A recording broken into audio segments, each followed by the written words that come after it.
नमस्कार, झारखंड समाचार में आप सबों का स्वागत है। आइए जानते हैं आज की ताजा मुख्य खबरों को।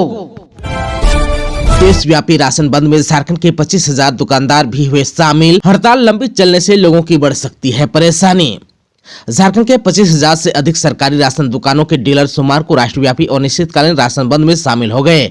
All India fair price shop dealers association ने इस हड़ताल का आह्वान किया है। संघ के एक पदाधिकारी ने कहा कि अगर यह हड़ताल लंबी चलती है तो इससे झारखंड में राष्ट्रीय और राज्य खाद्य सुरक्षा योजना के दायरे में आने वाले 65 लाख से अधिक लाभार्थियों पर असर पड़ सकता है। इधर जो है fair price shop dealers association की झारखंड इकाई के महासचिव संजय कुंडू ने कहा कि डीलर के न्यूनतम मासिक आय की गारंटी देने में केंद्र सरकार के नाकामी और कुछ अन्य मुद्दों को लेकर विरोध स्वरूप राशन बंदी का आह्वान किया गया है। कुंडू ने कहा कि हम अपना कमीशन प्रति किलोग्राम 1 रुपए से बढ़ाकर प्रति किलोग्राम 3 रुपए करने और किसी डीलर की मौत होने पर अनुकंपा के आधार पर परिवार के एक सदस्य को दुकान देने की मांग कर रहे हैं। वहीं झारखंड के मुख्यमंत्री हेमंत सोरेन ने शुक्रवार को ही कहा था कि उनकी सरकार डीलर का कमीशन बढ़ाने की योजना पर काम कर रही है। उन्होंने कहा था कि एफपीएस डीलर अपना कमीशन बढ़ाने की मांग करते रहे हैं। सरकार इस पर काम कर रही है और जल्द ही यह किया जाएगा।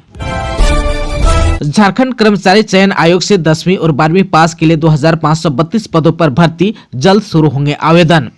झारखंड कर्मचारी चयन आयोग यानी कि जेएसएससी ने 10वीं और 12वीं पास अभ्यर्थियों के लिए पैरामेडिकल स्टाफ के 2532 पदों पर भर्ती का नोटिफिकेशन जारी किया है। इसके लिए झारखंड पैरामेडिकल ज्वाइंट कॉम्पिटिटिव परीक्षा 2024 के लिए ऑनलाइन आवेदन प्रक्रिया 23 जनवरी 2024 से शुरू होगी।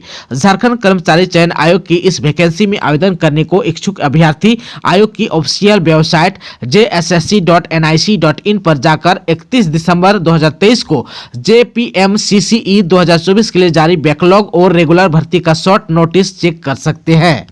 JPMCCE 2024 की आवेदन योग्यता, परीक्षा पैटर्न और आवेदन शर्तों की जानकारी के लिए विस्तृत नोटिफिकेशन का आप सबों को इंतजार करना होगा। आप सबको को बता दूं कि ऑनलाइन आवेदन शुरू होने की तिथि है 23/1/2024। वहीं ऑनलाइन आवेदन की अंतिम तिथि 22/2/2024 है। आवेदन शुल्क जमा करने की अंतिम तिथि 26/2/2024 है। फोटो और सिग्नेचर अपलोड करने की अंतिम तिथि 28/2/2024 है। आवेदन फॉर्म में संशोधन की अंतिम तिथि 1/3/2024 है।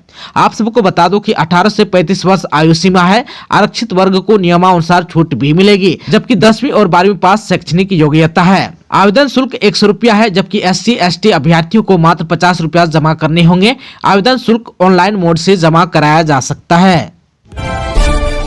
हेमंत सोरेन की जगह सीएम बन सकती है कल्पना सोरेन। ईडी की कार्रवाई की आशंका के बीच विकल्प तलाश रही है सरकार।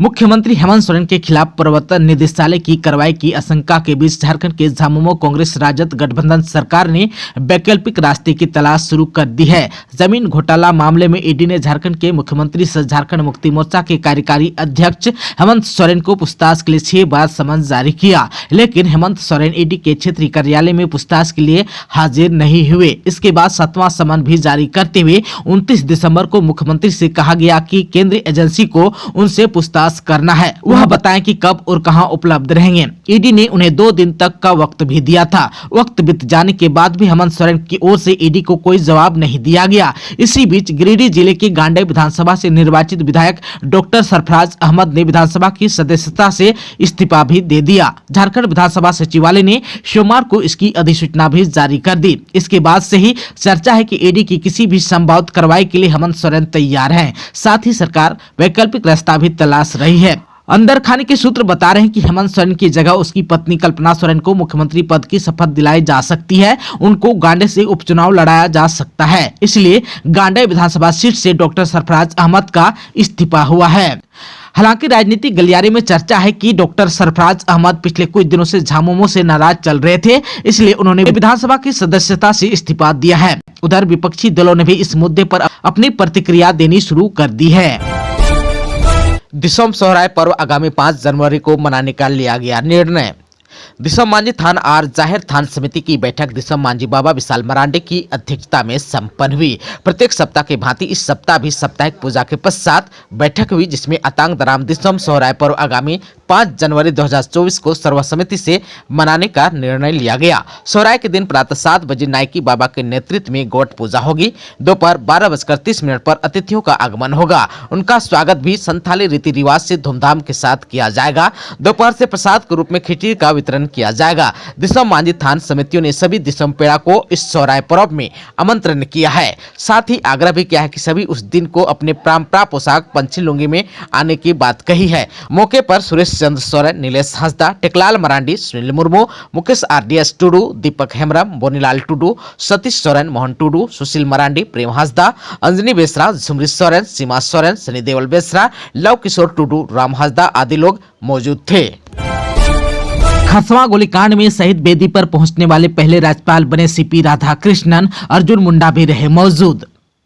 झारखंड के राज्यपाल CP राधाकृष्णन सोमवार को खरसवां शहीद बेदी पहुंचकर शहीदों को श्रद्धांजलि अर्पित की। इस दौरान कृषि कल्याण और जनजाति मामलों के मंत्री अर्जुन मुंडा, रांची के सांसद संजय सेठ, स्थानीय विधायक दशरथ गगराई, JB तुबिद, पूर्व विधायक लक्ष्मण टुडू, मंगल सॉय, विजय महतो भी मौजूद थे। राज्यपाल ने पहले शहीद बेदी पर पहुंचकर श्रद्धांजलि अर्पित की, फिर स्थानीय आदिवासी परंपरा के अनुसार शहीद बेदी पर तेल डाला तथा पुष्प चक्र चढ़ाए। साथ ही शहीद बेदी की परिक्रमा भी की। इस दौरान राज्यपाल ने शहीद बेदी की दिवरी यानी कि पुजारी विजय बोदरा से भी बातचीत की। श्रद्धांजलि अर्पित करने के बाद राज्यपाल ने शहीद बेदी पर लगाए गए शिला की परिक्रमा कर श्रद्धांजलि अर्पित की। श्रद्धांजलि अर्पित करने के बाद वे गोंदपुर में भारत सरकार के कृषि मंत्रालय की ओर से आयोजित किसान समागम में शामिल हुए। आप सबको बता दूं कि इससे पूर्व खरसवां पहुंचने पर जिला प्रशासन की ओर से RCD गेस्ट हाउस में राज्यपाल को गार्ड ऑफ ऑनर भी दिया गया। सांसद विधायकों के साथ साथ जिला प्रशासन के पदाधिकारियों ने राज्यपाल को बुके भेंट कर स्वागत भी किया। आप सबको बता दूं कि झारखंड के राज्यपाल बनने के बाद CP राधाकृष्णन का खरसवां में यह पहला दौरा था। उत्तर प्रदेश और हरियाणा में साइक्लोन, झारखंड में अगले 5 दिनों तक कैसा रहेगा मौसम, आइए जान लेते हैं। झारखंड में आने वाले कई दिनों तक बारिश होने के आसार हैं। मौसम विभाग ने यह जानकारी दी है। रांची के एयरपोर्ट रोड स्थित मौसम केंद्र के प्रमुख अभिषेक आनंद ने कहा कि 3 जनवरी से 6 जनवरी तक बारिश होने के आसार हैं। इस बीच तापमान में वृद्धि के भी संकेत हैं। मौसम वैज्ञानिक ने सोमवार को बताया कि अगले 24 घंटे के दौरान झारखंड के न्यूनतम तापमान में किसी बड़े बदलाव की संभावना नहीं है। इसके बाद अगले 2 दिन तक इसमें 2 से 4 डिग्री सेंटीग्रेड की वृद्धि हो सकती है। मौसम वैज्ञानिक ने यह भी बताया कि आज 2 जनवरी को हल्के से मध्यम दर्जे का कोहरा छाया रहेगा। बाद में आसमान साफ रहेगा। आज यानी कि मंगलवार को मौसम शुष्क रहेगा। इसके बाद 3 जनवरी से 6 जनवरी तक बारिश होने की संभावना मौसम विभाग के वैज्ञानिक ने जताई है। इसमें कहा है कि 3 से 5 जनवरी तक झारखंड के उत्तर पश्चिमी तथा मध्य भागों में कहीं कहीं हल्की बारिश होने की संभावना है। वहीं 6 जनवरी को राज्य में कहीं कहीं हल्के दर्जे की वर्षा हो सकती है। मौसम केंद्र के मुताबिक उत्तरी हरियाणा और उसके निकटवर्ती पश्चिमी उत्तर प्रदेश एवं उससे सटे साइक्लोनिक सर्कुलेशन बना हुआ है। आप सबको बता दूं कि मौसम विभाग के मुताबिक आज यानी कि 2 जनवरी को रांची का अधिकतम तापमान 25 डिग्री और न्यूनतम तापमान 12 डिग्री सेंटीग्रेड रहने का अनुमान है। वहीं 3 जनवरी को अधिकतम तापमान 25 डिग्री और न्यूनतम तापमान 13 डिग्री सेल्सियस, तो वहीं 4 जनवरी को अधिकतम तापमान 26 डिग्री और न्यूनतम तापमान 13 डिग्री एवं 5 जनवरी को अधिकतम तापमान 25 डिग्री और न्यूनतम तापमान 14 डिग्री सेल्सियस हो जाने का अनुमान है। झारखंड के जमशेदपुर में बड़ा सड़क हादसा, 6 की हुई मौत, मातम में बदला नए साल का जश्न।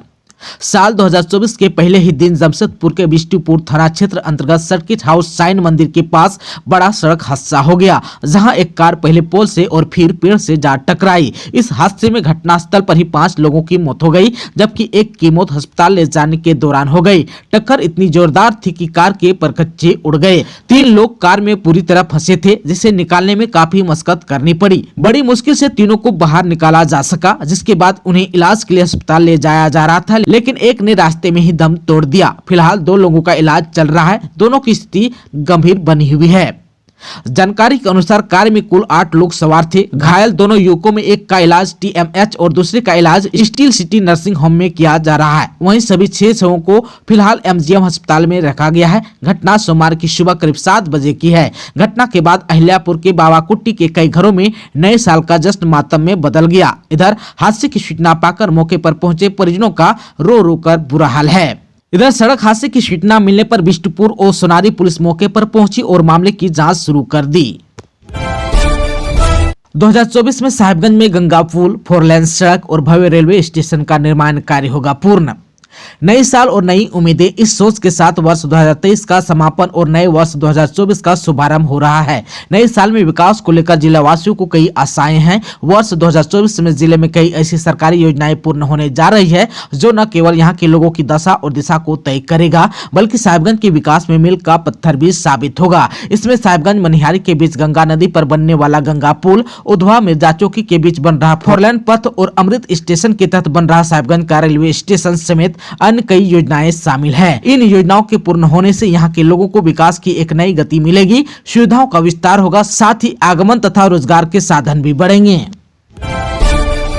हिट एंड रन लॉ के खिलाफ सड़क पर उतरे ड्राइवर्स, झारखंड से खुलने वाली 300 बसें रद्द, मुश्किल में फंसे यात्री। केंद्र सरकार के हिट एंड रन के कानून के विरोध में सोमवार को नए साल पहले दिन निजी बस चालकों ने 3 दिवसीय हड़ताल शुरू की। इस दौरान निजी बस चालकों ने बसों का परिचालन ठप रखा। इस कारण सोमवार को प्राइवेट बस स्टैंड से राज्य और अंतर्राज्यीय बसों का परिचालन नहीं हुआ। मेदिनीनगर से रांची, लोहरदगा, गुमला, सिमडेगा, चतरा, हजारीबाग, ओडिशा के बिरमित्रापुर, राउरकेला, छत्तीसगढ़ के रामानुगंज, बलरामपुर, अंबिकापुर, महेंद्रगढ़, यूपी के बनारस, बिडमगंज, रेणुकूट, बिहार की गया, औरंगाबाद, पटना, डेहरी, ससाराम आदि रूट की 300 से अधिक बसें नहीं चली। इस कारण कई स्थानों पर जाने वाले यात्रियों को काफी परेशानी हुई।